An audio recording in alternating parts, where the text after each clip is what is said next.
hey, what is happening in Canada right now? The answer is truckers. And so what this is that Canadian truckers and supporters have created blockades in Ottawa protesting a vaccine mandate that would force truckers to be vaccinated in order to cross the Canada-US border. So the question is, what's it all about? And the answer is pretty simple. It's about the right to choose. You see, in Canada, we have something called the Charter of Rights and Freedoms. It's right there. And according to the Charter of Rights and Freedoms, we are given the fundamental freedom of thought, belief, and opinion. We have the ability to think for ourselves, and it is protected by law, or so we think. We also have the right to life, liberty, and security. And so the key word here is liberty, which means the state of being free. Free from oppressive restrictions, obligations, or conditions which impose on one's way of life. And this is not the first occasion upon which Canadians have needed to stand up during this crisis. Members of the Royal Canadian Mounted Police have stood beside their brothers in solidarity against an oppressive government who threatened to suspend officers without pay if they chose not to be vaccinated. And the same thing happened to the nurses here in British Columbia, a controversy which led to the resignation of their union leader. I can't even imagine the stress. And so it's a threat because it uses force. You know, threatening to take away someone's livelihood affects their entire world. You don't do that to people. You don't treat people like that.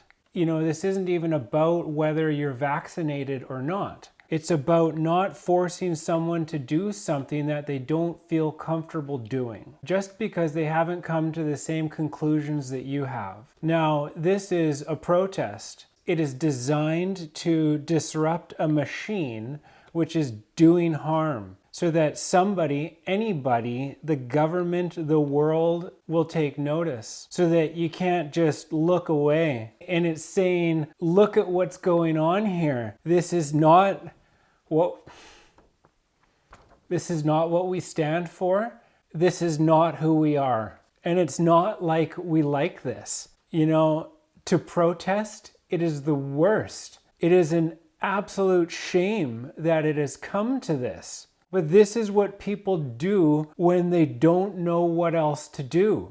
When they feel they've been disrespected and ignored for so long that they've finally had enough. Just like the indigenous people in this country, or African people down in the States, or women, just to name a few.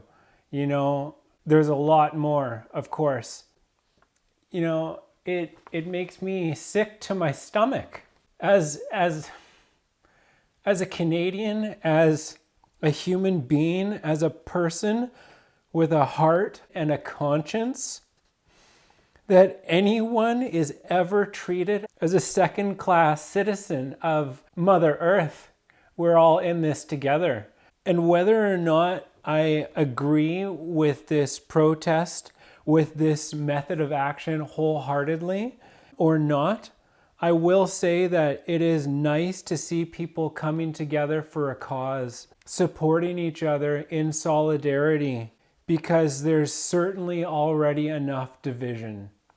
I think everybody's just fed up, sick of the masks, the restrictions, the division, the controversy, the fear, the debate, sick of the government, sick of not knowing who we can trust, sick of being locked down, locked up, shut down.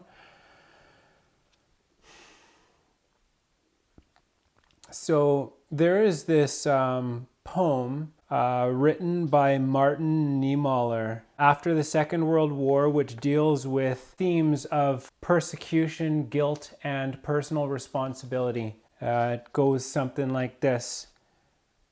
First they came for the socialists, and I did not speak out because I was not a socialist. Then they came for the trade unionists, and I did not speak out because I was not a trade unionist. Then they came for the Jews, and I did not speak out because I was not a Jew. Then they came for me, and there was no one left to speak for me. That's it. That's the end of the poem. And so I ask, what will you do? What will it take for you to stand up? At what point does it become personal? And I'll give you a clue. It always was.